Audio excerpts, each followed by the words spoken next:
Do you see my screen? Yes. Every one of you? Great. Yeah. So just a bit recap of what we have done last week. So the course, as you know, is Enterprise Resource Systems. And one of the parts of Enterprise Resource Systems is the supply chain management. This is what we have spoken about in a global environment, in a global business environment, is always that every transaction or transformational business you do is somehow globally, and this needs to be considered in an ERP system. And the ERP system is part of the intranet. Here was the overview from last week, which stakeholders can be addressed with the supply chain management system of an ERP system. It's customers which are selling something from you as a provider. For instance, you have the part order processing, and it's important, especially if it is an international supply chain. You need to plan something and schedule dates for delivery of goods and goods received. You have certain suppliers providing the goods, devices, or whatever it is, or services. You need to have a procurement department to manage this, and a proper logistics service with containing logistic locally or globally, depending on the business you do.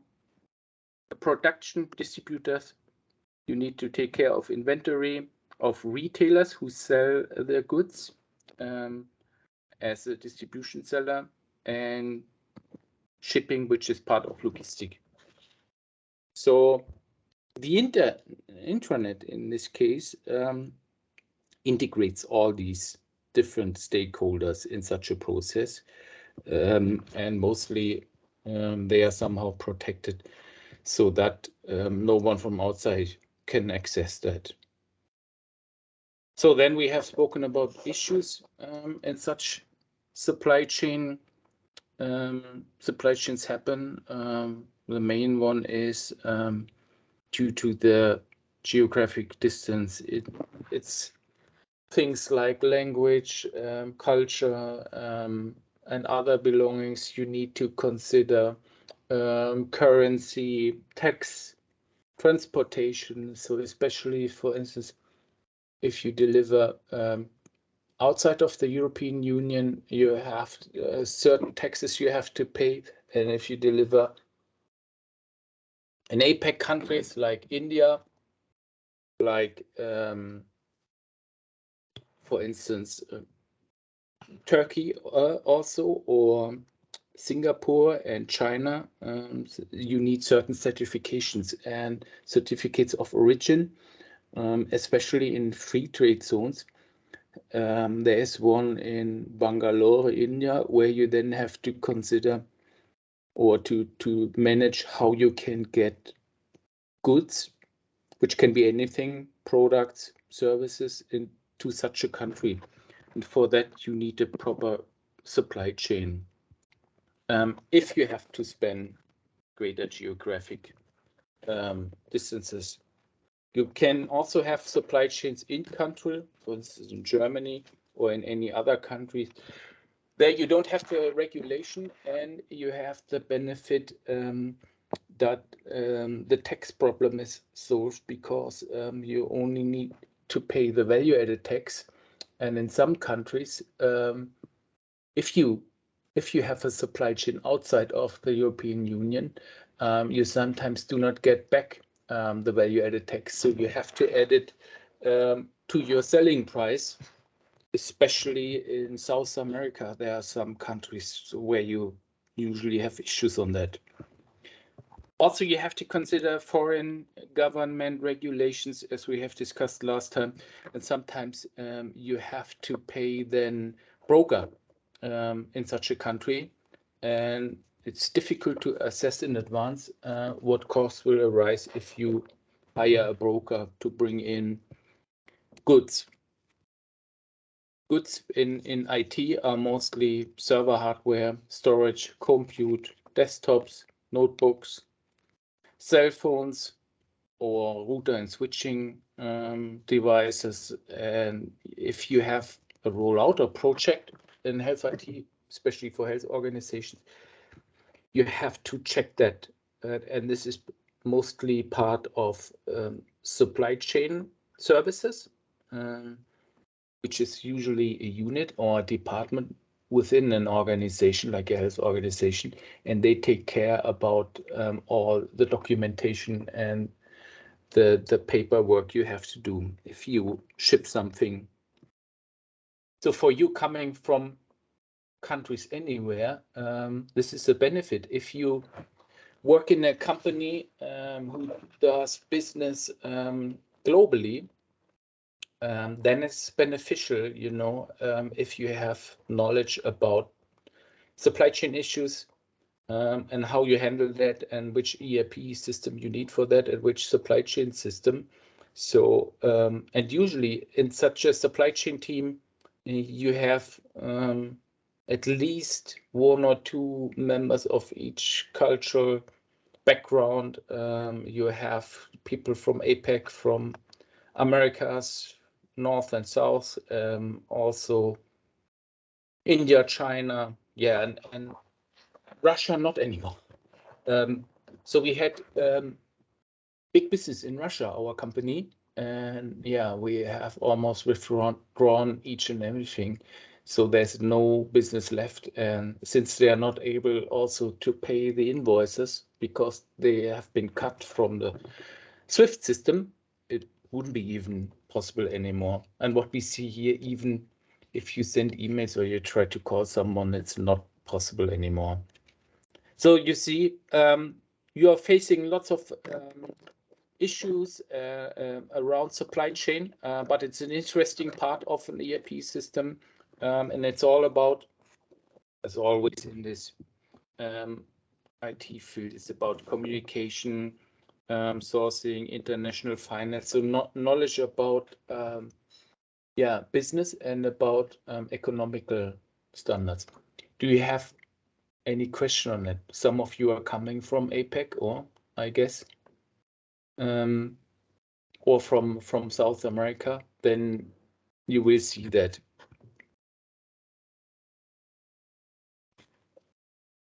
So we have discussed last time, if you sell products or services, usually two models in place, the push-based, pull-based, so it's either demand-driven from clients, or it is stock-driven, so you create something and you want to sell that, then your ERP system will help you to bring that on the market with a proper supply chain and internet.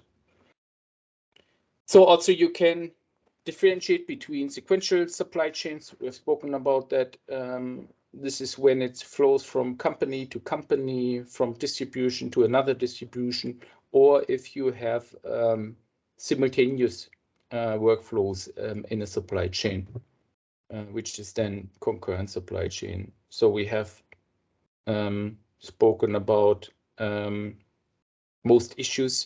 And as been said last time, if you have a supply chain, you have to take care that your asset value is not too high, because otherwise you get a cash problem. So we have that sometimes, as we have in our company, as we have a large stock and warehouses in Germany and in the UK and in the US. If you sell then something, or you are a reseller or an integrator, and you have lots of devices and equipment on stock, you have a cash issue because you have already paid all the equipment and the devices, and they are delivered, but you don't have the clients who then pay you the invoice or the cash So the thing is, you first need to deliver to the end customer, otherwise you won't get paid, and then you have assets on stock, which is a serious issue if it's too high.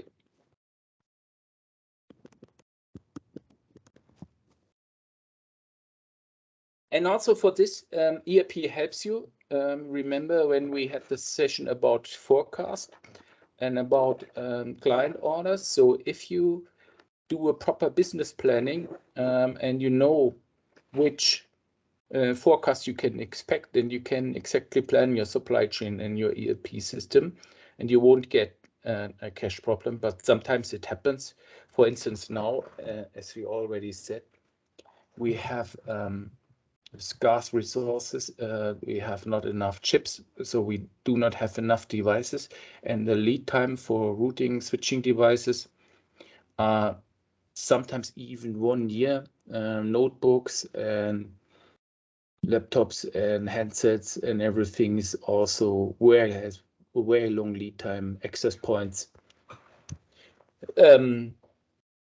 also compute and storage blocks are difficult to get, and this is why you have to manage that, even if you have such tough times like we have right now.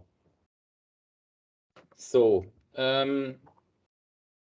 if you don't have a cash problem and you manage that, let's say, in an intelligent way, then you can increase your profit and your sales, both.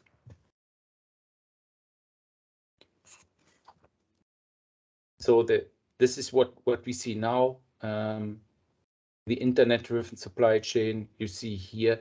There are lots of communication channels about manufacturer, logistic, retailer, which are selling equipment from others, distributors, manufacturers, customers, suppliers. And we had the example last time. So the company I work is an IT integrator. This means we sell hardware from certain manufacturers, which are either selling directly to us or they sell to distributors, and we get the equipment then from the distributor. What we do is then we refine the hardware, we manage them, and we put a service on it.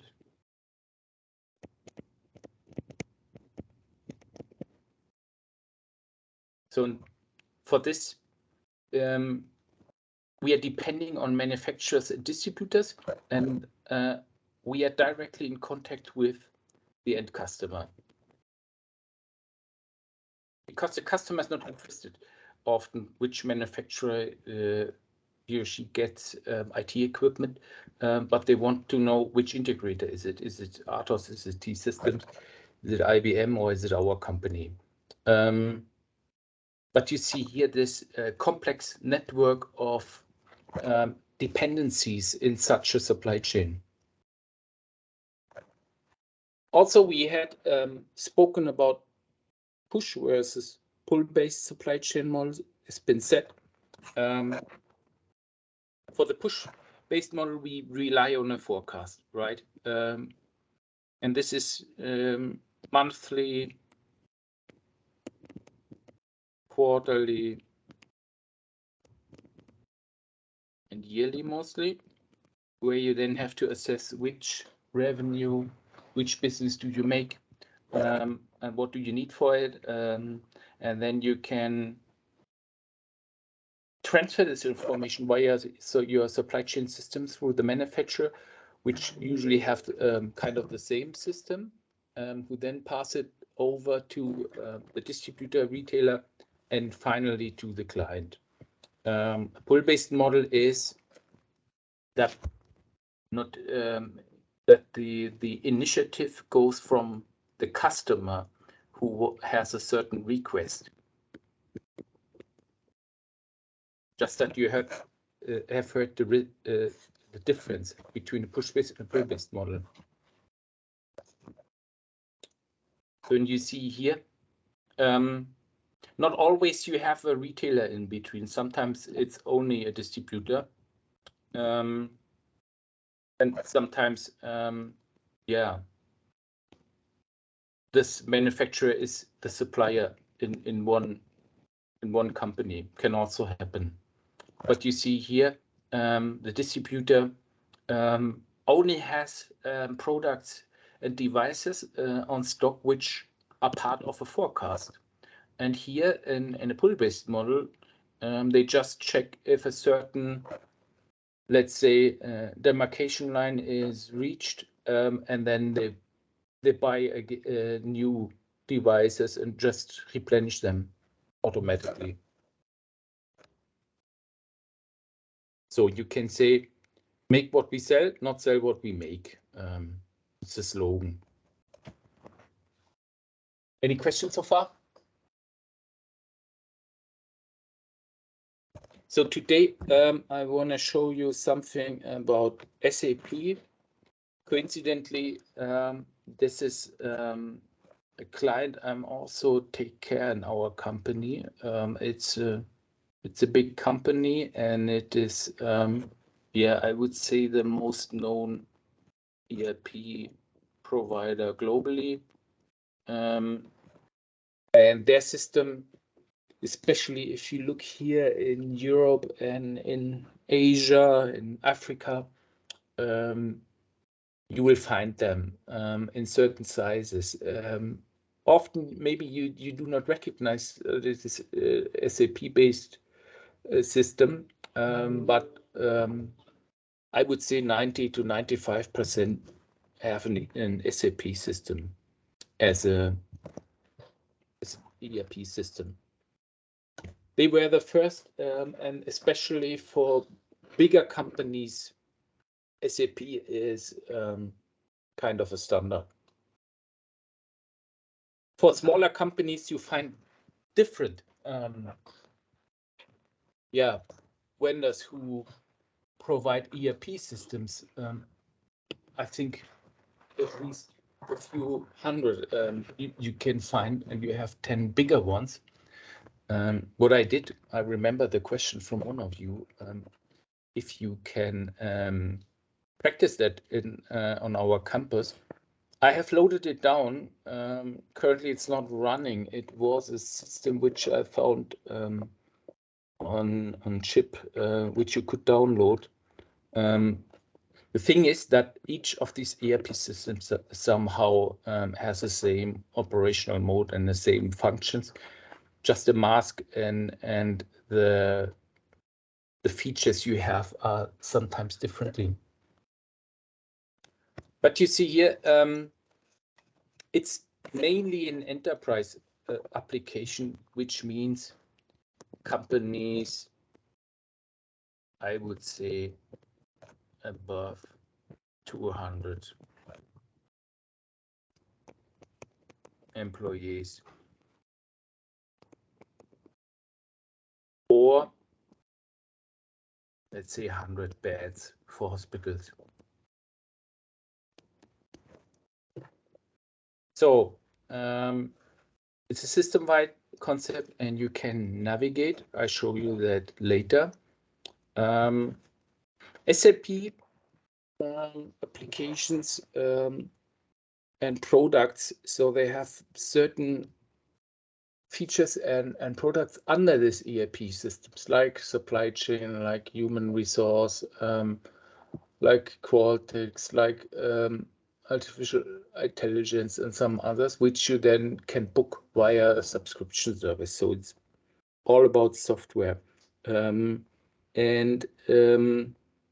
It is the main back office application. Back office means order management, logistic team, people who process quotes, orders, and all that stuff are using such systems.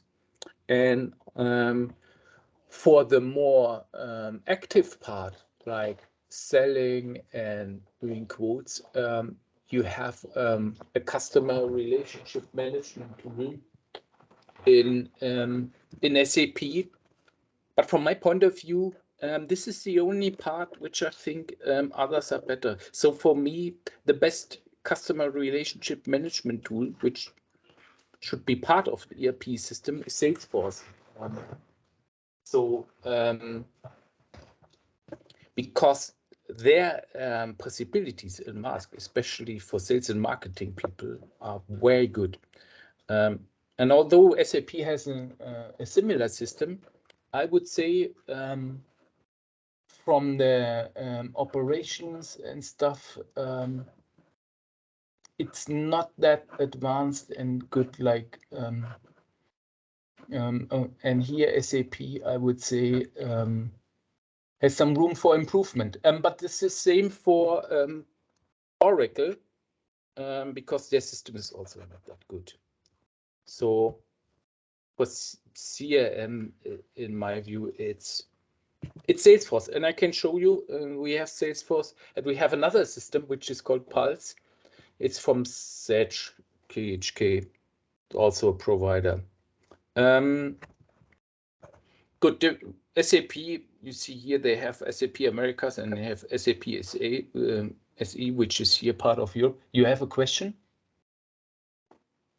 Any of you? Not. Okay. So it started very long ago with a mainframe version. I would say it was in the 90s, 80s. And it was very limited and not easy to handle, very complex. But it was the starting point. And then they have changed to SAP R3. And here the interesting thing is, although this is also very old, most companies still use that. So, and their new system is SAP for HANA, and they provide that via the cloud.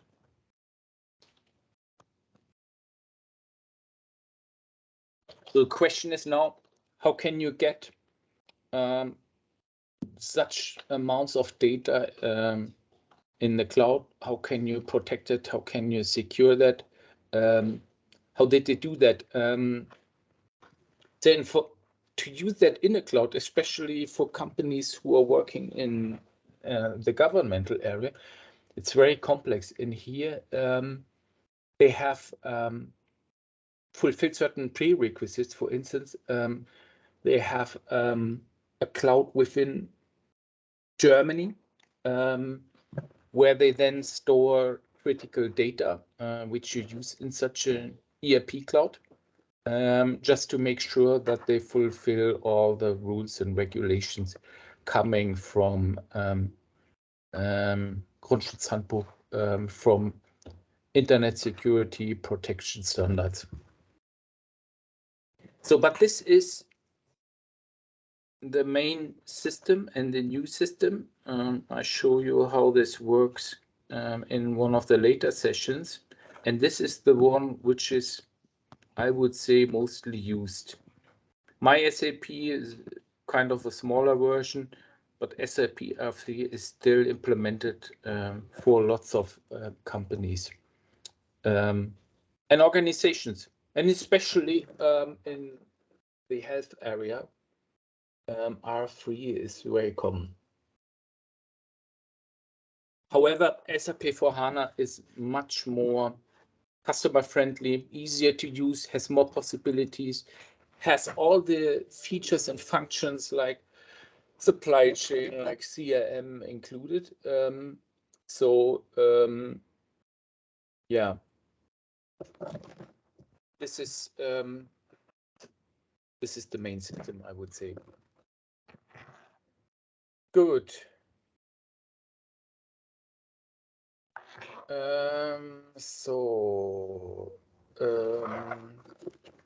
Let's move. It was founded in Germany in 72. I was 72. I was there today. I had a meeting with the SAP team for business we do together. It's the fourth largest software provider. You can imagine Microsoft and some others are bigger. But for ERP, I would say next to Oracle, it's one of the biggest. So it's, yeah, they have integrated software trading on the stock. And as you can see here, Oracle, to me, so if you compare both systems, it's very similar. And Salesforce has a great customer relationship tool. So what companies do, they mix that often. So they're either using SAP for supply chain, for order management, for logistic, for database, but they then refine it or use Salesforce for the CRM part. And Salesforce, in turn, is not so common for enterprise resource planning, but for customer relationship management. And the same is for Oracle. So in reality, Salesforce is for sales and marketing, I would say they have a share, market share of 80–90%. So they're very good in customer relationship management system. So if you see that or hear that, you will find out. What are the good things? You can use it worldwide. You can use it for all businesses, but as Ben said, if you have a company which is very small, like let's say 5 to 10 employees, you can use small ERP and software vendors.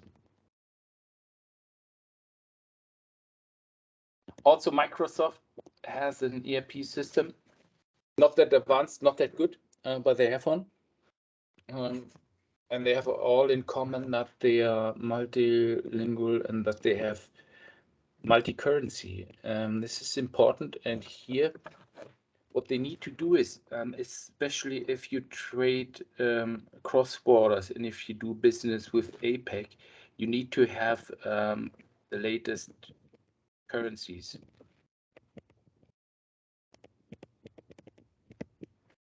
So when you get them automatically from FedEx and from EZB, which are updating the currencies in real time, and a good ERP system then brings it automatically in their system and in their database, so that if you send out a quote or you order something or you have to make a deal with a manufacturer or with a partner or supplier, that you always have the latest currency.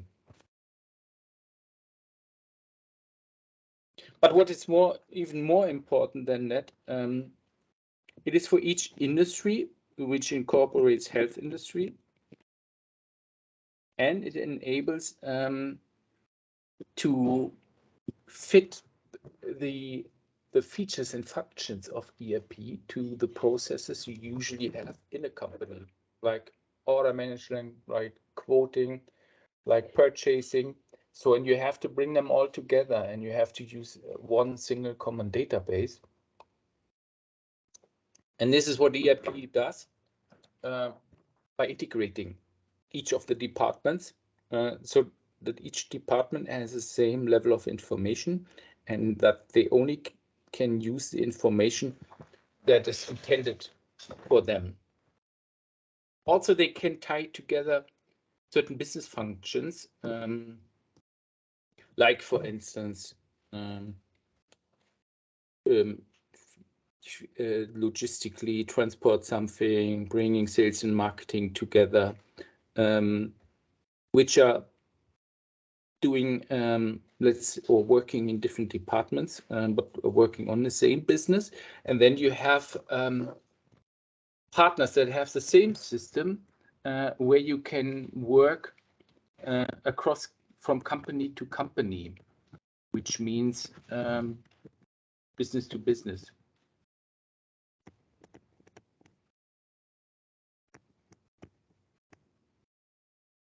So you have business to client and you have business to business.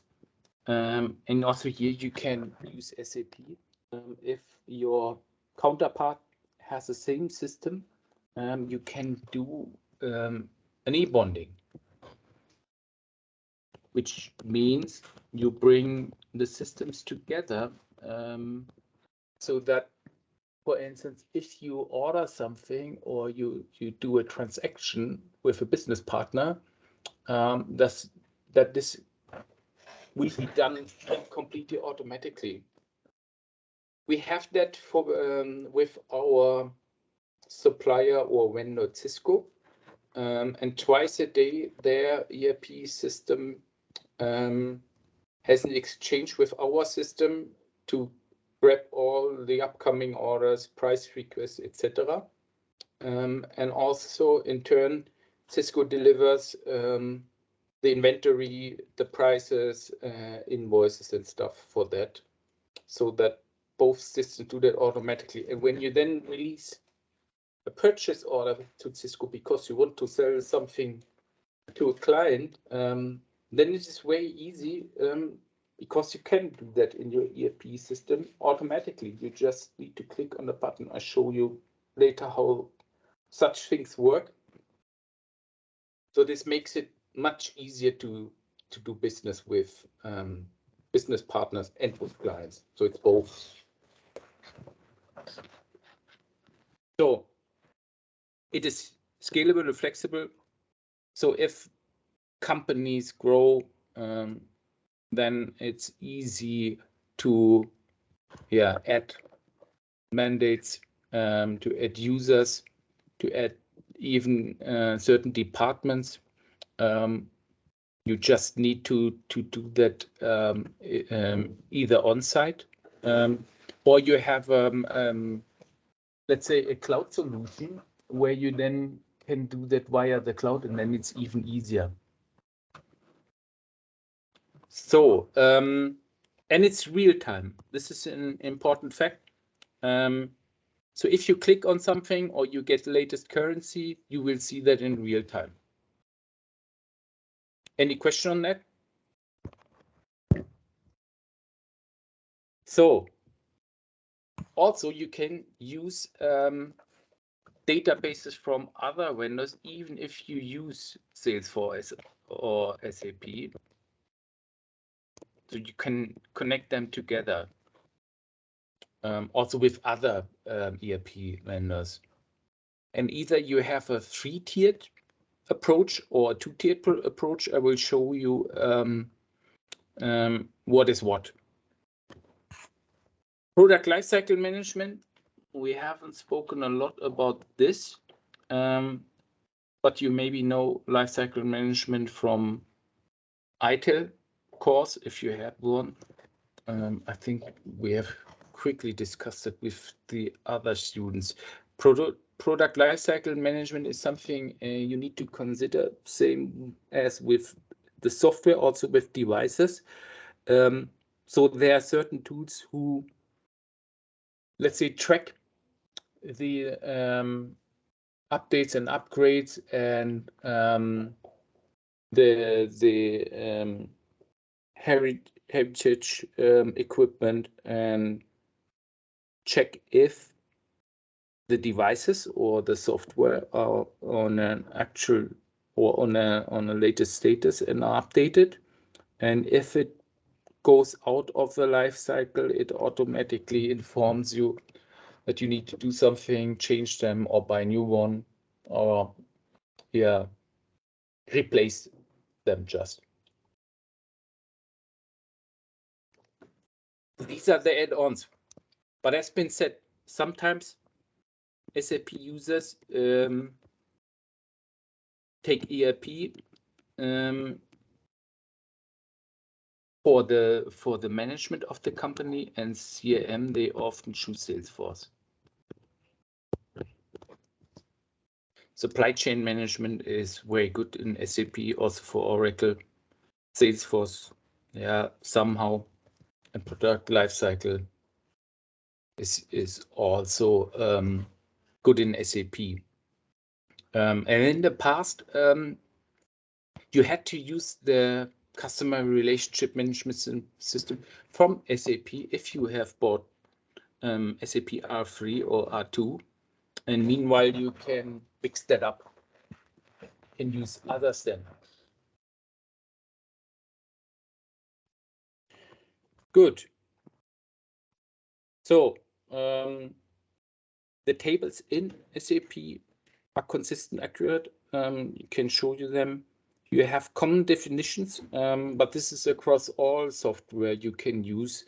In the past, you had different wording, but meanwhile, it's somehow always the same. And you can use restricted usage by implementing certain profiles. So for instance, order management doesn't need to know or has contact with suppliers and manufacturers, but maybe not to the sales team. For this, you have purchasing and you have some other departments, but you can decide it upon the processes you have in place within your company. Also, ERP and especially SAP eliminates automatically data redundancy. For instance, if you have a mandate, a client, and you put them in a system, and you would do it again, the system would recognize that this is a duplicate and would automatically warn you or delete it. So it's not possible to have one account or mandate for one company that you have then 2 or 3. So only one client number is possible. Except,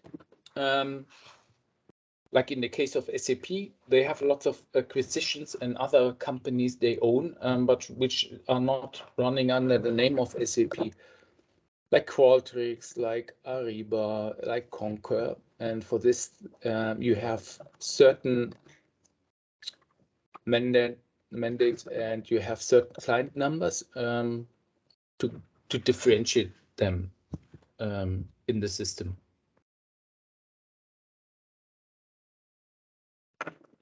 So you see that here, even with an Oracle database, you can somehow use that in SAP.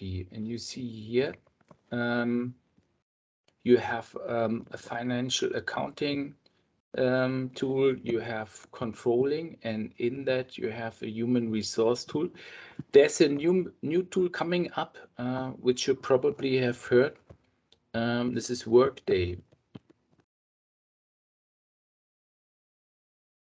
We have that also in our company, and I must admit, it's a very interesting system, very easy to handle, and provides a good overview of your, let's say, belongings that you can have as an employee with all the information you need for that.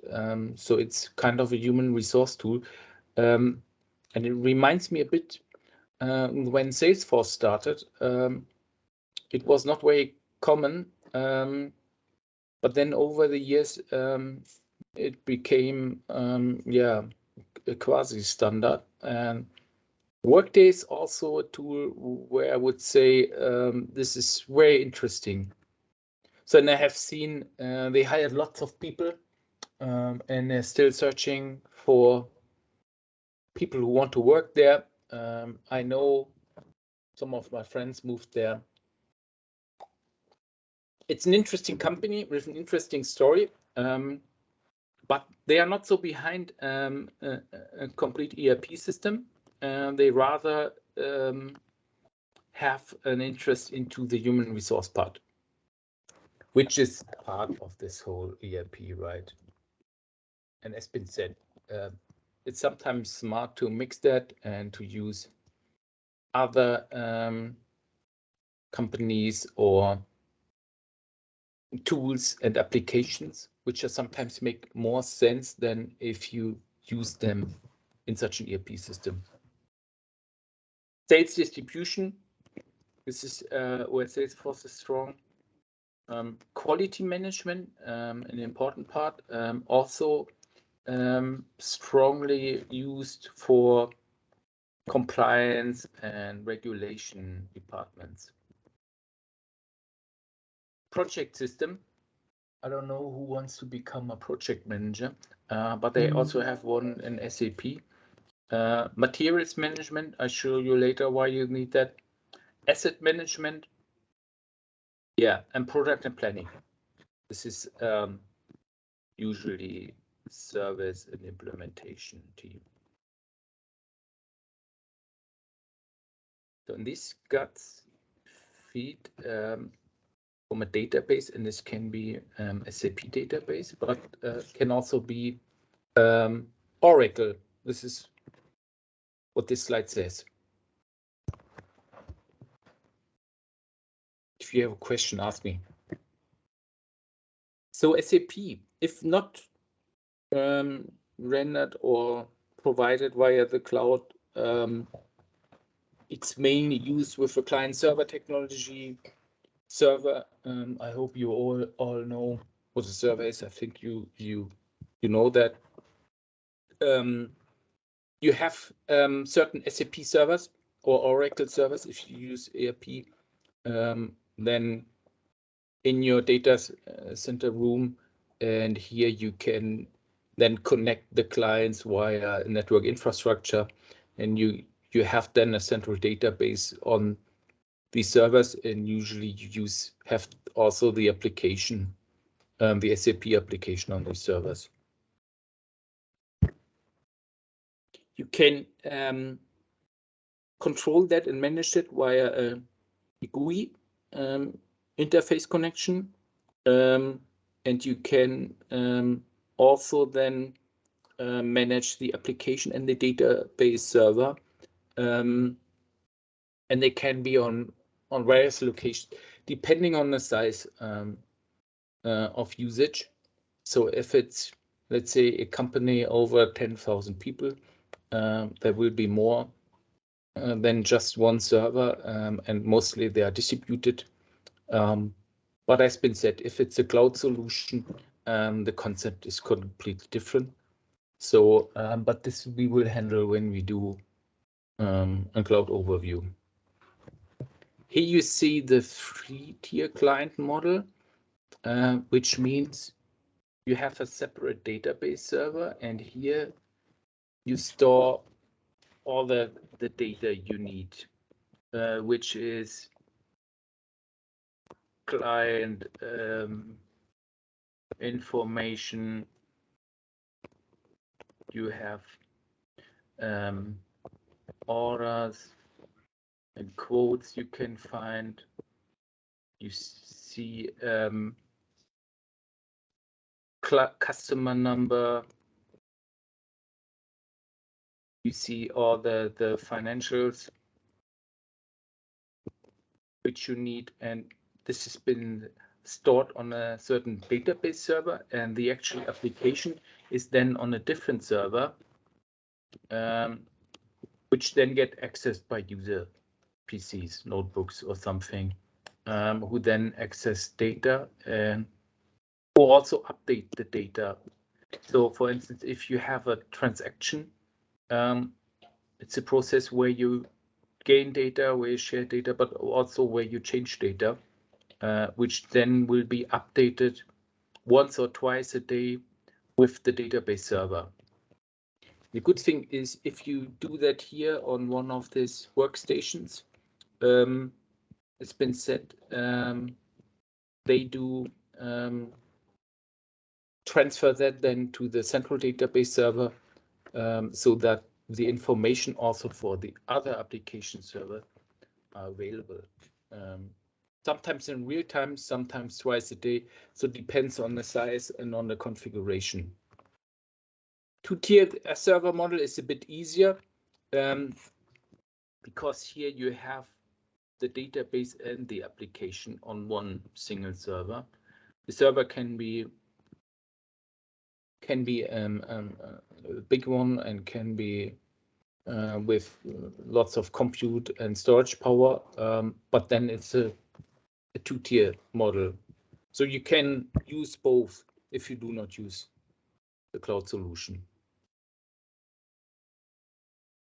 So which modules do they have? As been said, here you see the abbreviations. PP is product planning. So this is make. This can be professional services, implementation. This can be buying something.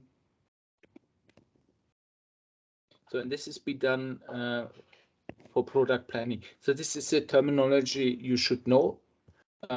Product planning, then material management. This is in essence if you buy products from a manufacturer or vendor.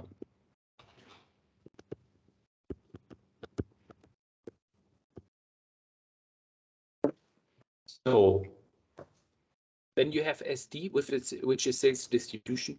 As been said to you, here the module or the application is mostly Salesforce. And you have FI, which is financial and accounting. Here all orders, invoices, credit memos, everything will be stored, collected here and processed. And you have the tool human resources. The module has been said. Workday, very interesting tool. The tool from SAP, which is extracted from the ERP system, but which is contained in an SAP system, but where you do not have to pay subscriptions if you don't want to have to use the service. This is called HCM. Just thinking what that meant. Human client management, something like that. And it's a company, a separate company, which they owned and which they have integrated in their SAP system. So let's now move to AFI. I said to you, this is the system I would say is still very often used, unfortunately. Although everyone knows that SAP S/4HANA is much better, has been said, clients using that, and you see here, it contains all these solutions we have spoken about. And you see here, they have certain workflows. Treasury has something to do with cash and has something to do with assets, which I spoke about a couple of minutes ago, and also with the assets a company has. So property, for instance, or certain hardware device. Sorry, this is done or managed by a department which is called Treasury. Then you have fixed assets, which are assets that are always there, like office space, hardware, IT, stuff like that. Controlling, we have spoken about, and financial accounting. Here the balance sheets will be created. Controlling is about profit, loss, certain deals you do. Yeah, you see the information base for all the systems are here, and that is our free system. So what is the difference to the new version, to SAP S/4HANA? See that here. At the first sight, it looks somehow the same, right? You have a supply chain, you have sourcing, procurement, which means you buy something from a manufacturer, sell that, then you have human resource tool, which is still HCM. You have a finance tool, marketing and commerce. This is CRM. You have a certain sales tools, service tools, which is for managed service. And maintenance. Asset management. And new research and development. So even such, let's say, advanced departments or tools can be connected. Research means also the evaluation of big data, of artificial intelligence, things like that, where you need to do research on buying behavior from clients, from selling statistics and stuff, which you then can incorporate in your business strategy. So these are tools that are coming more and more. And for that, SAP has hired companies like Qualtrics and some others, which are able to identify customer behavior patterns and bring that into systems and provide you monitoring and an overview of which measures lead to what result and things like that. So very interesting, but only used for enterprises, not for smaller companies. So this is the session for today. Do you have questions on that?